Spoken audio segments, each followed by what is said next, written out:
Pinatatanggal ni Pangulong Ferdinand Marcos Jr. ang systems loss sa electric bill at hiniling niya sa Kongreso na amendahan ang EPIRA law.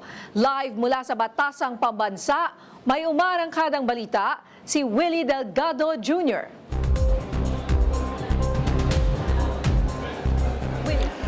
Ninya, isang magandang balita ito sa lahat ng mga household, lahat ng mga consumer ng kuryente natin kada buwan dahil kanina sa sinagawang State of the Nation Address ng Pangulong BBM, dumagundong ang 4 na sulok ng plenaryo ng palakpakan ng hayagang sabihin ng Pangulong Bongbong Marcos Jr. yung kanyang lantarang pagdutol sa ipinapataw na charge sa systems loss doon sa ating mga electric bill kada buwan.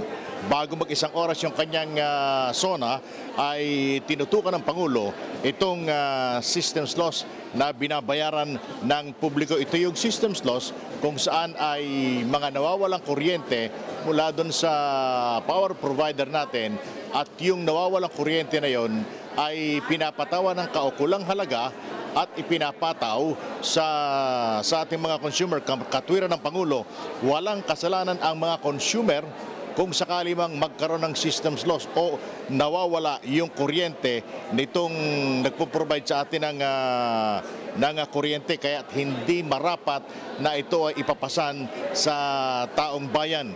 Bukod kasi rito, Ninya, alam naman natin na marami na yung halaga ng systems loss na makikita natin sa ating mga electric bill ay pinapatawan pa yan ng 12% VAT sa ating electric bill. Kaya sabi ng Pangulo, hindi lang hihilingin kundi i-demand ng publiko na alisin na ang systems loss sa ating mga electric bill. Kaya inatasan ng Pangulong BBM ang Kongreso na ipasa sa lalong madaling panahon ang pag-amyenda dito sa EPIRA law at tanggalin ang probisyon ng batas na nagpapahintulot ng paniningil ng systems loss at buwis na sa kaakibat ito. Bukod dyan, hiniling din ng Pangulong BBM sa Kongreso na agad ding ipasa itong tinatawag na Sariling Kuryente Act. Ito ay para naman mapabilis, simple at magkaroon ng abot kayang pagkakabit ang mga bahay, mga tahanan ng mga solar panel. Samantala ay kalalabas lamang na statement ito mula kay late Representative Martin Romualdez doon sa naging pahayag ng Pangulong BBM kung saan sabi ng kongresista mula sa Leyte, masakit ito sa kanilang pamilya, yung mga tinura ng Pangulo, pero iginagalang niya ang naging pahayag ng Pangulong Ferdinand Marcos Jr. Hindi naman daw siya kailanman humingi ng pabor o espesyal na pagtrato.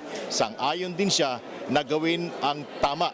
At ang tama ay ang sumunod sa proseso at hayaang ebidensya ang siyang magsalita. Sa panghuli ay naninindigan ng dating leader ng Kamara na wala siyang ginawang anumang labag sa kanyang batas at kahit saan lugar, kahit saan anumang oras ay handa niyang patunayan ang lahat ng ito.